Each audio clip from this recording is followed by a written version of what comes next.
Hello বন্ধুরা, আজকের ভিডিওতে আমি আপনাদের দেখাবো আপনারা যদি ইমো থেকে কারো নম্বর ডিলিট করে ফেলেন অথবা আপনাদের সাথে ইমোতে যদি কেউ যুক্ত থাকে তাকে যদি হারিয়ে ফেলেন তাহলে কিভাবে তার আইডিটি ফিরিয়ে আনবেন। অথবা দেখা গেল আপনি আপনার ইমো অ্যাপসটা আপনার ফোন থেকে ডিলিট করে দিয়েছিলেন, কিন্তু আগে যাদের সাথে যোগাযোগ করতেন তাদের নাম্বারগুলো অথবা তাদেরকে আর খুঁজে পাচ্ছেন না, এখন তাদেরকে কিভাবে ফিরিয়ে আনবেন বন্ধুরা, সে বিষয়টি আমি আজকে দেখাবো এবং সে বিষয়টি নিয়ে আজকে বিস্তারিত আলোচনা করব।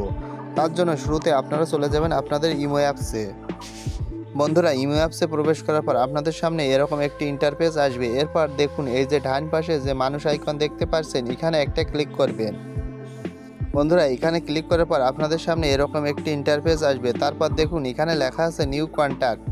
আপনারা এই নিউ কন্ট্যাক্টের উপর একটি ক্লিক করবেন। বন্ধুরা দেখুন, নিউ কন্ট্যাক্টের উপর ক্লিক করার পর আপনাদের সামনে এরকম একটি ইন্টারফেস আসবে। এখানে দেখুন লেখা আছে অ্যাডের নিচে দেখুন লেখা আছে ইনভাইট ফ্রেন্ড, দেখুন তারপরে লেখা আছে নিউ কন্ট্যাক্ট এবং রিকমেন্ডেড। আপনারা যদি নতুন কারোর সাথে চ্যাট করতে চান তাহলে নিউ কন্ট্যাক্টের এখান থেকে অ্যাড করতে পারেন, অথবা আপনারা যদি পুরনো নাম্বার অথবা পুরনো আইডি খুঁজতে চান তাহলে এই যে রিকমেন্ডেড এখানে একটা ক্লিক করবেন। বন্ধুরা দেখুন, রিকমেন্ডেডে ক্লিক করার পর আগে আমার সাথে ইমোতে যারা অ্যাড ছিল তারা কিন্তু চলে আসছে। এখান থেকে আপনারা চাইলে অ্যাড ফ্রেন্ডে ক্লিক করলে হয়ে যাবে। এখান থেকে আপনারা যদি অ্যাড ফ্রেন্ডে ক্লিক করেন তাহলে কিন্তু তারা আপনার সাথে অ্যাড হয়ে যাবে। তো বন্ধুরা, এভাবে চাইলে আপনারা ইমোতে আপনাদের পুরনো বন্ধুদের অ্যাড করতে পারেন।